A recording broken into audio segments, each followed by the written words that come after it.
En sa séance du 15 novembre 2023, le Conseil des ministres a adopté un décret et un avant-projet de loi au titre du ministère de l'administration territoriale, de la décentralisation et de la sécurité.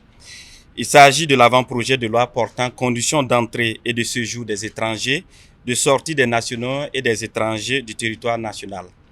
Jusque-là, la matière conditions d'entrée et de séjour et de sortie du territoire national est régie par l'ordonnance 84. Donc, vous conviendrez avec moi que de 84 à 2023, beaucoup de choses ont changé, tant au niveau contexte sécuritaire qu'au niveau de ratification des conventions et des résolutions au niveau international. Ainsi, l'adoption de cet avant-projet de loi vise non seulement à permettre aux forces de police de prendre les mesures idoines de contrôle aux frontières qu'exige le contexte sécuritaire actuel, mais aussi d'internaliser les différentes conventions et résolutions internationales. Les innovations majeures apportées sont les suivantes.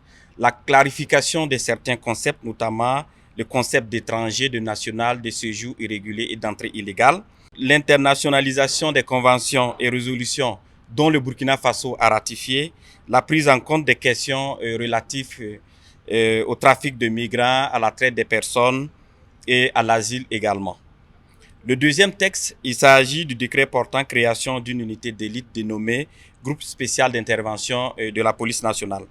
En analyse du contexte sécuritaire au niveau national ainsi qu'au niveau international, les menaces sécuritaires, qu'elles soient terrorisme ou criminalité organisée, deviennent de plus en plus complexes avec un niveau de criticité très élevé dont les services de sécurité ordinaires en termes de traitement rencontrent des difficultés.